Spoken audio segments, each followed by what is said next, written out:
Olá, sejam muito bem-vindos. Meu nome é Diego Dutra, sou do canal Tex Game e hoje eu analisarei um caso que chegou no meu escritório e eu achei interessante para compartilhar com vocês. Bom, um cliente meu recebeu uma notificação da Receita Federal e trouxe ao escritório para eu analisar.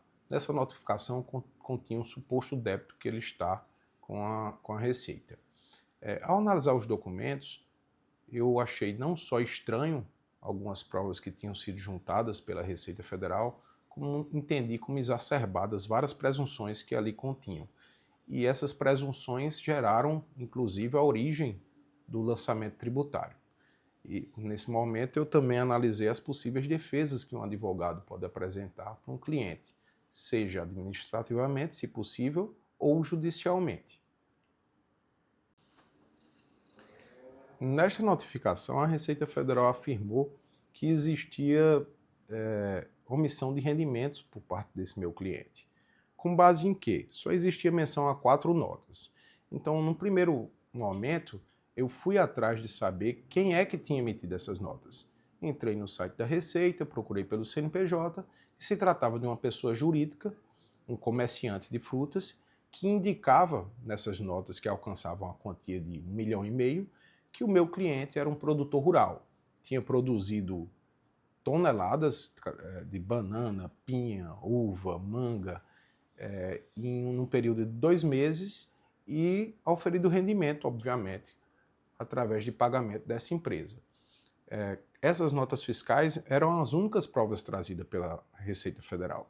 E nesse relatório ela dizia também que como essas notas foram lançadas e o meu cliente não tinha apresentado declaração de imposto de renda pessoa física, tal situação desencadeava essa constituição de um crédito tributário. Ou seja, através de uma presunção, né, não existe nenhuma declaração de imposto de renda de pessoa física desse suposto produtor rural, a Receita Federal constitui um crédito, sem explicar quais seriam as razões principais, ainda mais sabendo que só existiam 4 notas fiscais de apenas um cliente com relação a esse contribuinte. Essas provas, essas notas fiscais, trazem uma pergunta interessante. Elas por si só determinam que essa receita é tributável? Bom, ela determina que possivelmente pode ter existido essa operação. Foi esse momento que eu perguntei para o meu cliente. Primeiro, obviamente, se ele era agricultor de pequeno ou grande porte e se ele tinha produzido e realizado vendas para essa empresa. Já existiam algumas incongruências nessas notas muito importantes que eu tinha que debater com eles. Mas a primeira resposta que ele deu é que ele não era produtor. Ele já tinha comercializado apenas uma vez uvas e não diversos tipos de produto para esta empresa numa quantidade ínfima e não toneladas e toneladas de produtos diversos. Então, não, essa operação não tinha ocorrido, apesar da nota fiscal indicar. Então, agora o momento era eu analisar a nota fiscal com ele e explicar o que é que poderia estar de errado ali e o que é que eu notei de incongruência nessa nota fiscal.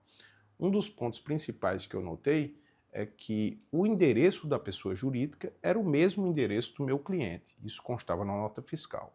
Também a quantidade de produtos, como eu disse, que eram toneladas e toneladas de produtos que eram diferentes e que às vezes nem a mesma região comporta essa produção, como manga, pinha, graviola, que não é muito comum na nossa região aqui do Nordeste, entre outras frutas.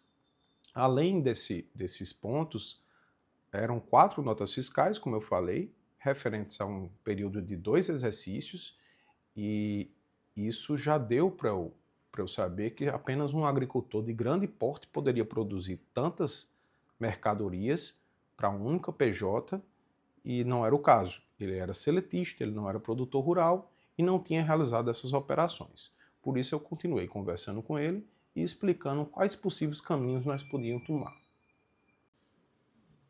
Eu trouxe esse caso para compartilhar com vocês, não em razão do valor. Ele não tem um valor expressivo com relação ao lançamento tributário da Receita Federal, mas ele determina alguns atos que vêm sendo praticados por parte da Receita Federal. A gente pode observar com base no que eu falei, que a Receita Federal atuou um contribuinte com pouquíssimas provas e baseado apenas em presunção. Não existiu uma responsabilidade em verificar a situação desse contribuinte. Então, essa prova isoladamente não determina esse crédito tributário. Deve ser debatido judicialmente esse caso e não pode ser entendida de forma isolada.